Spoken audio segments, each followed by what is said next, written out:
नमस्कार दोस्तों, वेलकम। स्वागत करता हूं एक बार फिर से आप सभी का आरएस जंक्शन पर। मैं हूं घनश्याम शर्मा और दिनांक 16 दिसंबर 2020 के करंट लेकर के हम चर्चा करेंगे।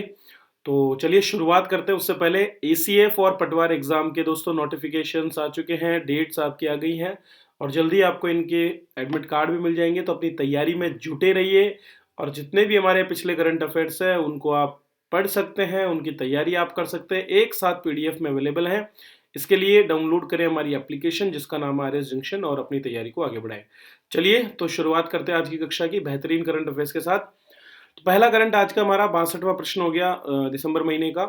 निम्नलिखित में से किस भारतीय संस्थान को वर्ष 2020 के लिए संयुक्त राष्ट्र जनसंख्या पुरस्कार 2020 दिया गया है? तो दोस्तों संयुक्त राष्ट्र द्वारा लगातार जो है जनसंख्या नियंत्रण के प्रयास किए जाते हैं और इसी क्रम में ऐसे संस्थान जो जनसंख्या नियंत्रण में बेहतरीन कार्य कर रहे हैं उनको जो है ये पुरस्कार दिया जाता है। तो यूनाइटेड नेशंस का अपना एक पॉपुलेशन फंड भी है, वो भी इसी क्षेत्र में काम कर रहा है। तो हेल्पेज इंडिया जो कि भारत का अग्रणी एनजीओ है जो जनसंख्या नियंत्रण के क्षेत्र में काम कर रहा है, उसे इस साल का ये पुरस्कार दिया है जो पहली बार हुआ है। अर्थात पहली बार किसी भारतीय संस्थान को इस तरह से संयुक्त राष्ट्र का जनसंख्या पुरस्कार मिला है संस्थागत कैटेगरी में। तो 2020 का ये पुरस्कार हमारे नाम, पहली बार ये पुरस्कार मिला। यौन स्वास्थ्य पर काम करने और लैंगिक हिंसा को समाप्त करने के लिए भूटान की रानी मदर ग्यालियुम संगे चोडेन वांगचुक, नाम बहुत बड़ा है और आपको याद भी नहीं होगा, आप केवल भूटान की रानी याद रखें और वांगचुक याद रखें, ठीक है। तो इनको जो है वर्ष 2020 में व्यक्तिगत श्रेणी का पुरस्कार दिया गया है। तो व्यक्तिगत श्रेणी का भूटान को, जबकि संस्थागत श्रेणी में भारत की संस्था को ये मिला है। पुरस्कार की बात करें तो 1981 में संयुक्त राष्ट्र महासभा जो है, यूनाइटेड नेशंस की जो जनरल असेंबली है, उसके द्वारा इसे स्थापित किया गया और 1983 में पहली बार दिया गया। इसमें एक स्वर्ण पदक, प्रमाण पत्र और नगद राशि शामिल है। तो पहली बार ये पुरस्कार 1983 में ही लॉन्चिंग के वर्ष में पूर्व प्रधानमंत्री इंदिरा गांधी जी को मिला था, जबकि 1992 में ये पुरस्कार जे.आर.डी. टाटा जो कि भारत के जाने माने उद्योगपति हैं उनको दिया गया था। चलिए अगले प्रश्न की ओर बढ़ते हैं। अगला प्रश्न अंतरिक्ष क्षेत्र से जुड़ा। निम्नलिखित में से किस देश द्वारा चंद्रमा पर मानव रहित यान को उतारने के उद्देश्य से बेरेशेट 2 परियोजना की घोषणा की गई है? तो बेरेशेट इजराइल की एक परियोजना है दोस्तों, जो लूनार मिशन के रूप में अर्थात चंद्रमा जो है उसके एक्सप्लोरेशन के लिए लॉन्च की जाएगी। दुनिया भर के देशों द्वारा वर्तमान में चंद्रमा पर जो है बस्तियां बसाने और वहां पर अन्वेषण करने के प्रयास किए जा रहे हैं और इसी क्रम में इजराइल भी अब इस रेस में वापस से आ गया है। 2024 में चंद्रमा पर एक मानव रहित यान को उतारने के लिए इस योजना को लॉन्च किया गया है। इसमें 2 लैंडिंग क्राफ्ट होंगे और एक ऑर्बिटर शामिल होगा जो वर्षों तक चंद्रमा की परिक्रमा करेगा। पिछली बार भी इजराइल ने अपने बेरेशिट 1 प्रोब जो है उसको चंद्रमा पर भेजा, लेकिन जिस तरह भारत का चंद्रयान 2 लैंडिंग करते समय उसका जो हमारा लैंडर जो है क्षतिग्रस्त हुआ विक्रम, उसी तरह से इनका भी ये क्षतिग्रस्त हो गया था। तो फरवरी 2019 में कैप कैनावेरल से फाल्कन 9 रॉकेट के द्वारा इसे लॉन्च किया गया था और ये अप्रैल 2019 में चंद्रमा की कक्षा में पहुंचा था। अगर हम इस बेरेशेट शब्द की बात करें तो बेरेशेट शब्द का मतलब इजराइल में बोले जाने वाली हेबरवेट भाषा के अनुसार उत्पत्ति होता है। तो उत्पत्ति शब्द के आधार पर इसका नाम बेरेशिट रखा गया है।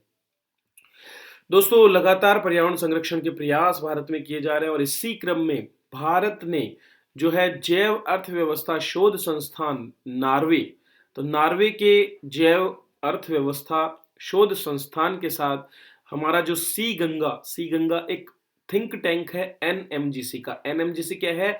National mission for cleaning Ganga. तो national mission for cleaning Ganga ये हमारा एक मिशन शुरू किया गया था सरकार के द्वारा।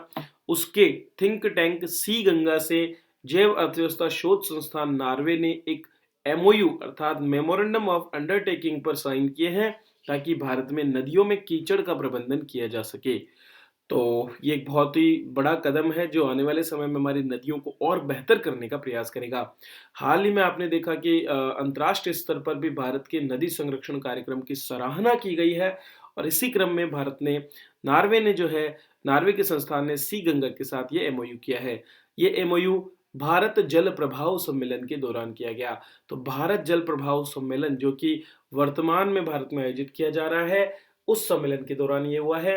ये एक 5 दिवसीय सम्मेलन है जिसमें जल संरक्षण, जल सुरक्षा और नदियों को पुनर्जीवित करने के लिए दुनिया भर के विशेषज्ञ और शोधार्थी काम कर रहे हैं। और ये सम्मेलन राष्ट्रीय स्वच्छ गंगा मिशन अर्थात national mission for cleaning Ganga और centre for Ganga river basin management, ये सी गंगा नाम से हमारा जो थिंक टैंक है, इन दोनों के सह आयोजन में हो रहा है।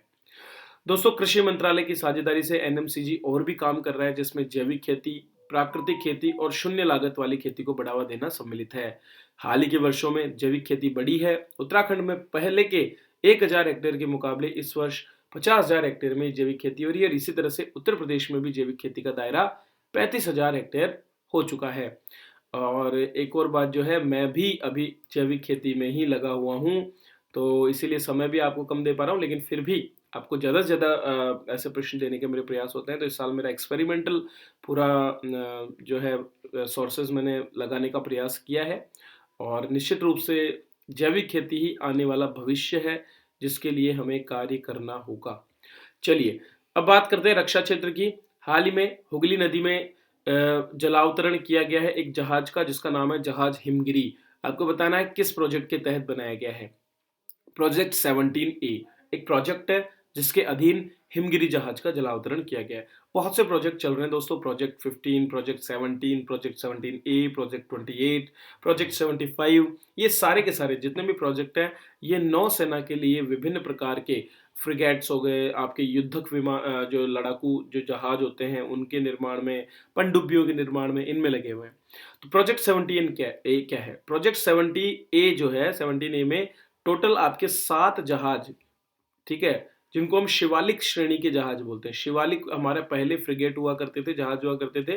तो 7 शिवालिक श्रेणी के जहाज इसमें बनाए जाएंगे और इनमें भी 2 टुकड़ों में हम इनको बांट सकते हैं। एक को हम बोलेंगे नीलगिरी क्लास के और दूसरों को हम बोलेंगे हिमगिरी क्लास के, ठीक है।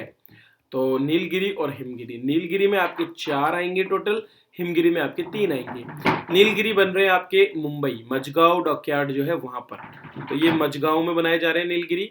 और हिमगिरी बनाए जा रहे हैं आपके कहां पर? गार्डन रिच शिप बिल्डर जो है कोलकाता में, ठीक है।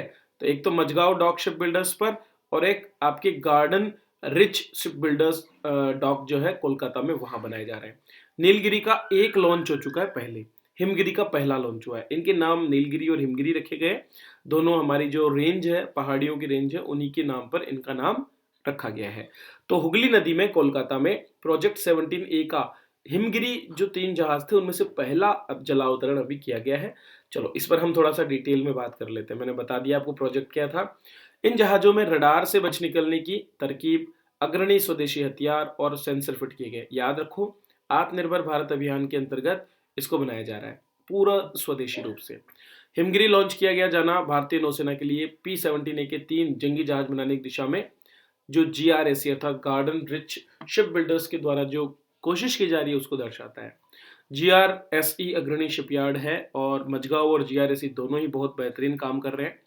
P-17A जहाज गैस टरबाइन की संचालन शक्ति पर आधारित पहला जहाज है और इस पर बहुत बड़ा युद्ध प्लेटफॉर्म बनाया गया है।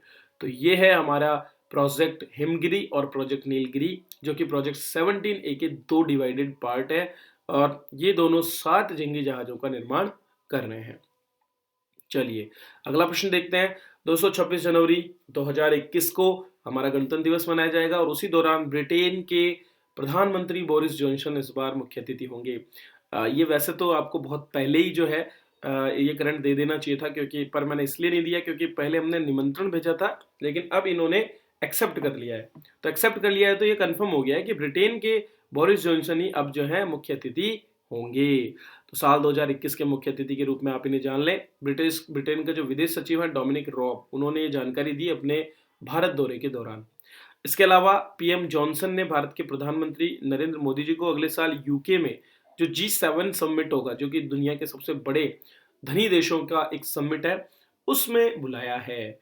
भारत और इंग्लैंड लगातार अलग अलग विषयों पर द्विपक्षीय संबंधों को मजबूत कर रहे हैं, जिनमें लोगों को जोड़ना, व्यापार और समृद्धि, रक्षा सुरक्षा, जलवायु परिवर्तन और स्वास्थ्य जैसे मुद्दे सम्मिलित है। पिछले वर्ष की बात करूं तो गणतंत्र दिवस 2020 के मुख्य अतिथि थे ब्राजील के राष्ट्रपति जायर बोल्सोनारो। तो ब्राजील के राष्ट्रपति को पिछली बार हमने आमंत्रित किया था और इस साल ब्रिटेन के राष्ट्रपति हमारे मुख्य अतिथि होंगे। ये प्रश्न पूछे जाते हैं, पहले भी पूछे गए और आगे भी उम्मीद है पूछे जाएं।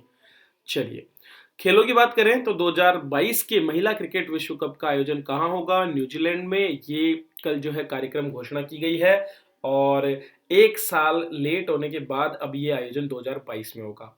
वैसे तो ये मार्च 2021 में होता, लेकिन अब 4 मार्च से 3 अप्रैल 2022 में न्यूजीलैंड में इसको आयोजित किया जाएगा। अभी इसमें जो टीमें क्वालिफाइड है वो है ऑस्ट्रेलिया, भारत, इंग्लैंड, न्यूजीलैंड, दक्षिण अफ्रीका। और बाकी 3 टीमें श्रीलंका में जो अगले साल जून जुलाई में क्वालिफाइंग होंगे उसमें किया जाएगा। ये 11वां संस्करण होगा। 1973 में पहली बार इंग्लैंड ने टूर्नामेंट जीता, 4 बार उन्होंने जीत लिया है। ऑस्ट्रेलिया ने 6 बार फाइनल जीता है, न्यूजीलैंड 1 बार जीता है, भारत 2 बार फाइनल में गया लेकिन कभी नहीं जीता है। टूर्नामेंट में पुरस्कार राशि $55 लाख पिछली बार की तुलना में 60% ज्यादा है और 2013 की डबल है। तो ये पूरा गणित है आपके 2022 के महिला वर्ल्ड कप का जो न्यूजीलैंड में आयोजित होगा, याद रखना है। हाल ही में लॉन्च की गई इंटरसेप्टर नौका C454 को किस राज्य की सीमा पर तैनात किया गया है?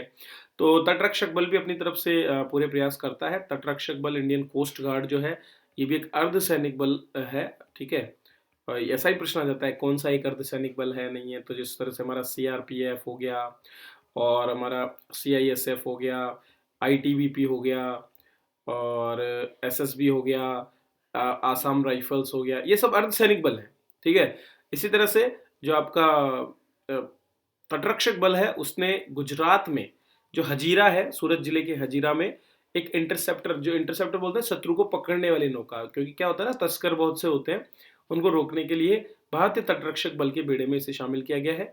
लार्सन एंड टुब्रो LNT जिसको आप बोलते हो, LNT जो कंपनी है उसके द्वारा इसे निर्माण किया गया है हजीरा संयंत्र में ही। और अब ये गुजरात से ICG के कमांडर तटरक्षक क्षेत्र के नियंत्रण में परिचालित होगा, उत्तर पश्चिमी क्षेत्र में जो गुजरात की सीमा के आसपास है। उथले पानी में 45 नॉट की रफ्तार से परिचालन में समर्थ ये नौका गश्ती बढ़ाएगी और घुसपैठ, तस्करी एवं अंतर्राष्ट्रीय समुद्री सीमा पर अवैध मत्स्यगी जैसे गतिविधियों को रोकेगी, ठीक है। तो ये है आपके एक और C454 नामक जो लॉन्च किया गया है वाहन इंटरसेप्टर के रूप में, जो स्वदेश निर्मित है और लगातार देश में आत्मनिर्भर भारत के अंतर्गत काम इसमें हो रहा है। चलिए, तो आप भी आत्मनिर्भर बनिए और सपोर्ट कीजिए हमें, लाइक कीजिए वीडियो को, शेयर कीजिए, सब्सक्राइब कीजिए इस चैनल को ताकि आपको नोटिफिकेशन मिलते रहें और हमारे साथ बने रहेंगे तो बेहतर होगा हमारे लिए भी और आपके लिए भी, क्योंकि म्यूचुअली हम आगे बढ़ पाएंगे। चलिए, इसी के साथ मैं आपसे विदा लेता हूँ। आर्यस जंक्शन एप्लीकेशन जरूर डाउनलोड करें और अपने रिव्यूज हमें जरूर दें कि कैसा आपको ये वीडियो लगता है, क्या सुधार होने चाहिए, और बाकी सब चीज़ें आप मुझे कमेंट बॉक्स में कह सकते हैं। चलिए, मैं विदा लेता हूँ आपसे। वीडियो देखने के लिए आप सभी का बहुत बहुत धन्यवाद।